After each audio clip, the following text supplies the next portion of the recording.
Olá, o Arquivo Record de hoje conta a história do mais italiano dos times brasileiros, o Palmeiras. Fundado há 94 anos, o clube tem uma trajetória que se confunde com a da cidade de São Paulo. Quando surge o alviverde imponente. O futebol pode ter vindo ao Brasil pelas mãos de ingleses, mas os imigrantes italianos contribuíram muito para o crescimento do esporte no país. Um deles, Caetano Tosi, trouxe um sonho do velho continente: ajudar na formação de um clube. E ele acabou inspirando Luiz Servo, Ezequiel Simono, Luiz Emanuel Marzo e Vicente Ragonetti para a fundação do Palestra Itália, no dia 26 de agosto de 1914, uma quarta-feira. Assim como um imigrante italiano, o Palestra era humilde, pobre. Mas aos poucos, graças ao fanatismo de um povo pelo calcio, o nosso futebol, o time destinado para os oriundos italianos ganhou força, virou um vencedor. Logo no 6º ano de vida, conquistou o primeiro título, o Paulistão de 1920. A maior goleada do Palmeiras aconteceu no dia 8 de agosto de 1920. A partida realizada no Palestra Itália contra o Internacional era válida pelo Campeonato Paulista. O placar foi de 11-0. 22 anos depois, quando a Segunda Guerra Mundial fervia, o tradicional clube viveu um dos momentos mais difíceis da história. Chegou a ser ameaçado de perder o estádio e acabou sendo obrigado a mudar de nome, já que o Brasil era contra as forças do eixo, composto pelo Japão, a Alemanha e a Itália. Surgia a Sociedade Esportiva Palmeiras. E com o novo nome, o Palestra Itália ganhou logo mais um título, o de campeão do Paulistão de 42. Para isso, o time alviverde, que entrou levando a bandeira brasileira, passou pelo São Paulo na final. A primeira partida da história do Palmeiras foi uma prova de superação. Em 1915, o recém-inaugurado Palestra Itália estava prestes a falir. O dinheiro que o clube recebia da colônia italiana em São Paulo passou a ser enviado à Cruz Vermelha na Itália.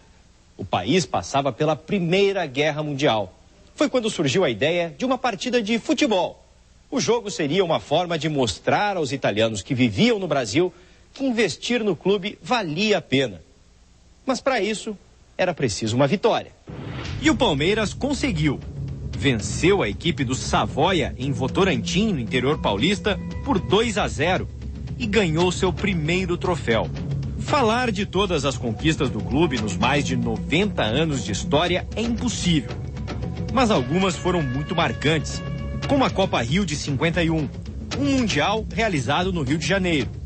A competição contou com fabulosos times, como o Juventus da Itália, o Sporting de Portugal, o Olympique da França e o Nacional do Uruguai.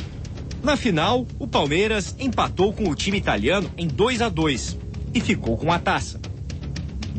Na mesma década, o Palmeiras começou a travar um duelo especial com o Santos de Pelé. Por muitas vezes, o alviverde foi uma enorme pedra no sapato para o time do rei do futebol. Em 59, por exemplo, a equipe que tinha Valdir, Joaquim de Moraes, Djalma Santos, Julinho, Romeiro, Chinesinho e companhia derrotou o Peixe por 2-1 na final do Paulistão. Uma conquista histórica da forte equipe comandada por Oswaldo Brandão. Em 1965, o Palmeiras representou o Brasil na inauguração do estádio do Mineirão. Pela primeira vez na história do futebol brasileiro, uma equipe foi convidada para compor toda a delegação, do técnico ao massagista, do goleiro ao ponta esquerda. O jogo foi contra o Uruguai e o Palmeiras goleou.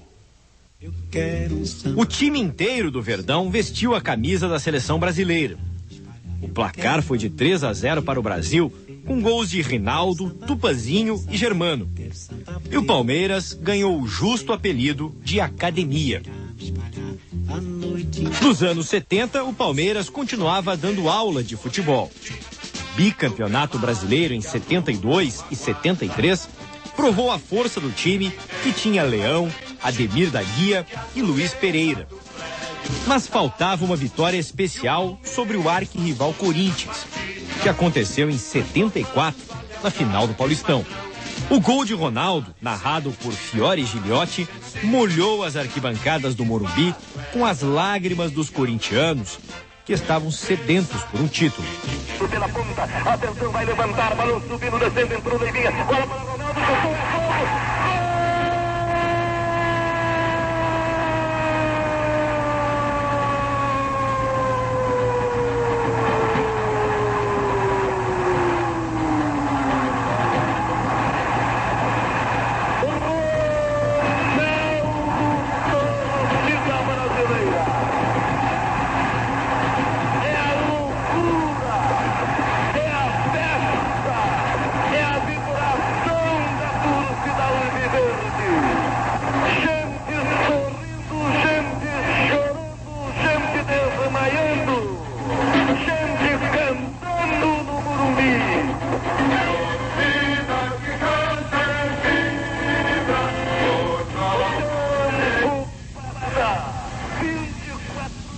Até a década de 70, a Sociedade Esportiva Palmeiras dominava o futebol de São Paulo. O Santos de Pelé dividia com o Palmeiras a hegemonia do futebol paulista. Mas era o time do Parque Antártica o maior vencedor de títulos do Paulistão. Só que a partir de 1976, o Verdão entrou na seca de conquistas. Época sofrida que durou até 12 de junho de 93. Palmeiras e Corinthians fizeram a final do Paulistão daquele ano. Mais uma chance para a tão sonhada quebra do tabu. Veio o primeiro jogo e o Corinthians venceu por 2-0. Viola marcou e ainda imitou um porco na comemoração. Os palmeirenses ficaram mordidos. Será que a escrita iria continuar? Uma semana depois, Vanderlei Luxemburgo preparou uma revanche. No primeiro tempo, Zinho abriu o placar para o Palmeiras. O jogo era nervoso, truncado. No segundo tempo, Evair ampliou a vantagem e Edilson fez o terceiro. Ao todo, 4 expulsões. Tonhão pelo Palmeiras e Henrique, Ronaldo e Ezequiel pelo Corinthians. O jogo foi para a prorrogação. O Corinthians teria que vencer no tempo extra para ficar com o título. Mas Evair pôs fim às chances corintianas com este pênalti. 4-0 no total. Aí era só esperar o tempo passar. Depois de 17 anos, o Verdão derrubava o maior tabu da história do clube. Os rivais históricos, Palmeiras e Corinthians, já se uniram para ajudar financeiramente o São Paulo.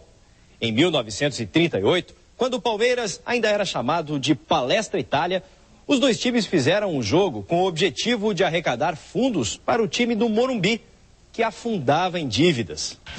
Ao longo dos mais de 90 anos de história, o Palmeiras alternou períodos de fracassos e de glórias. A década de 90 foi de grandes conquistas. O time alviverde levou mais 2 títulos paulistas, 94 e 96, mais 2 brasileiros, 93 e 94, uma Copa do Brasil, 98, e o principal, uma Libertadores da América, em 99, com direito a eliminar quem da competição? O Corinthians. O alvinegro sofreu com o alviverde também no ano seguinte, quando voltou a perder para a equipe palmeirense na mesma competição. O pênalti que Marcos defendeu na cobrança de Marcelinho Carioca até hoje é lembrada por todo o palestrino.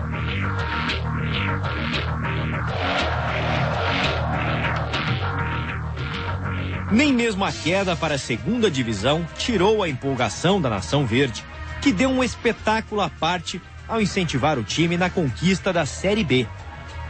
Verde é a cor da esperança, algo que o torcedor do Palmeiras nunca perde.